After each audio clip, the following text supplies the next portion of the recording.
worship. And through this, some children who do not belong to the Catholic faith or do not practice the Catholic faith, they are able to learn about what the Catholics believe and practice. And the children themselves who are Catholic also broaden their faith through that act of worship. And Andrew Copson, is it such a big deal? Yes, I think it is. I think it's a big deal for two reasons. Now, you say that many schools don't comply with the law, and that's true of secondary schools. Most of them don't. 90% of primary schools do comply with the law, and of course that means that it is still a problem. The other reason why it's a problem is that the law as it exists prevents the development of better practice. You know, we know that good assemblies, good inclusive assemblies can build school community, can increase ethos, can be educationally and developmentally useful for children. But as long as this law exists on the statute book and we have to sort of cough and sort of defend it, and bishops have to say, oh, well, a sort of, worthship or whatever, and play with words, that best practice isn't going to develop. Let me bring you on to the other aspect of religion in schools. Are you, as root and branch, opposed to religious education being taught at schools? Well, religious education, unlike worship, has come on a lot conceptually in the last 60-odd years since the Education Act. So are you happy with it as it stands? No, I'm not happy with it as it stands. What's wrong? I think, well, there are various...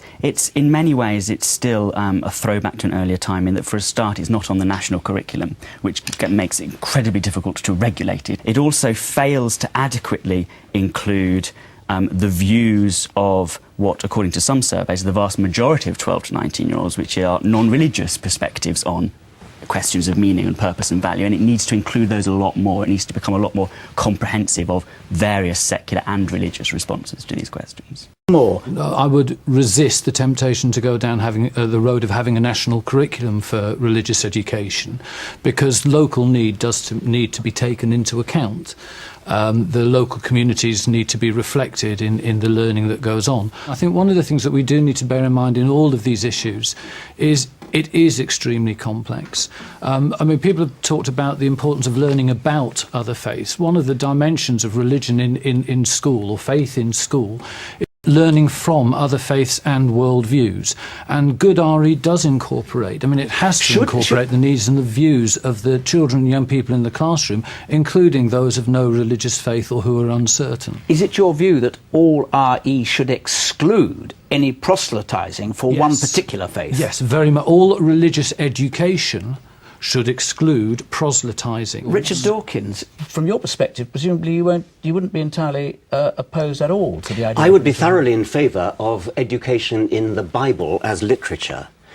You can't understand English literature without the Bible. You can't take your allusions. And that's an aspect of what the bishop was saying. Is absolutely right. This is a Christian country. Historically, it's a Christian country. You can't understand English history or English literature without a knowledge of the Bible. And by the way, I think I should say that the act of collective worship, I don't approve of it, but nevertheless, the Christian religion, especially I think the Anglican religion, is benign by comparison. If a child at the end of its school career wants to give up religion, the church will quite happily say, OK, go your own way. The penalty for apostasy in the Christian religion is not death. There is no penalty for apostasy at all in the Christian religion. The Christian religion is comparatively benign, and we should respect it as such. Let me bring in we've got teachers in this audience who do religious education from different... Yes, in the back with the glasses. Kate, I'm head of RE in a comprehensive school. Well, I don't see the problem. I mean, the kids love it. You've got to learn about religion. You've got to learn about the rocks, the rivers and the mountains of the world. You've got to learn about other people. I mean, and even more so, day by day, we have got to know about other people. And are you absolutely, in terms of any faith, neutral about the relative merits of any faith? Oh, yes, I'm an atheist, so I guess maybe inside I think I'm right. But, I mean, my school's very... So you are not normative, though, in the application of your intellect to the class? I don't know, I probably shouldn't say that because I probably am a little, but we're not apologetic, we're not confessional. I mean, the heart of RE is faith, kind of, and there is a problem there because we only do really learn about. And so, you know, this faith thing, that comes back to the problem of collective worship and the problem of faith schools. Una, just quick thought on this. Should all religious education in schools be entirely free of the individual preference of the school or the individual belief system that the school has adopted? I think if you're a school with a religious character, an intrinsic part of that religious character is actually teaching that faith. But I think the word that you've got to keep in mind all the time is education. And education, by very definition, gives people an opportunity to reflect, discuss, share their thoughts and struggles. It doesn't mean in good religious education that there is any space for saying you can't have a view and you can't share it.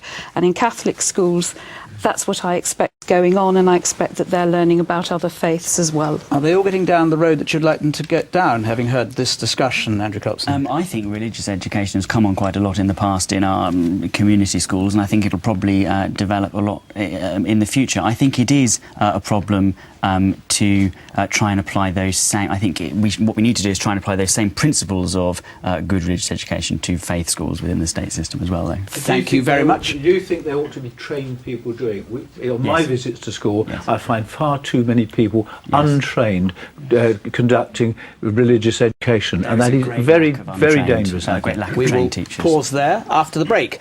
Does a belief in God offer the best framework for teaching moral values to our school children, or does religious conviction too easily come into direct conflict with a free and open society? That's in a moment.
Welcome back.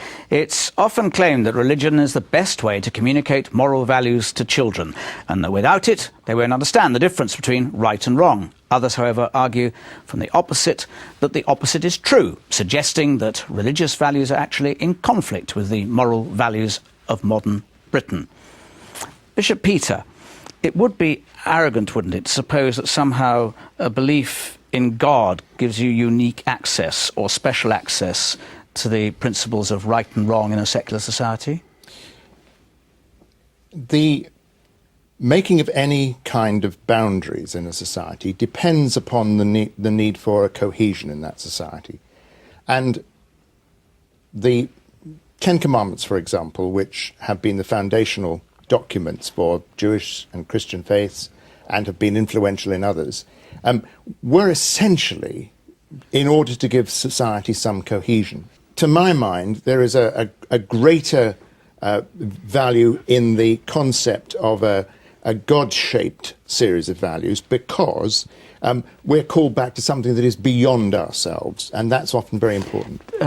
Richard Dawkins, does a God-shaped perspective or set of values do any harm to the way in which children should be taught at schools? Thou shalt have no other God before me, thou shalt make no graven image, thou shalt keep the Sabbath holy. What on earth's that got to do with anything to do with morals? That's the Ten Commandments, or at least 3 of them. It would be deeply depressing if the only way children could get moral values was from religion, either from Scripture, and God knows we don't want them to get it from Scripture, I mean, just look at Scripture, or from kind of being afraid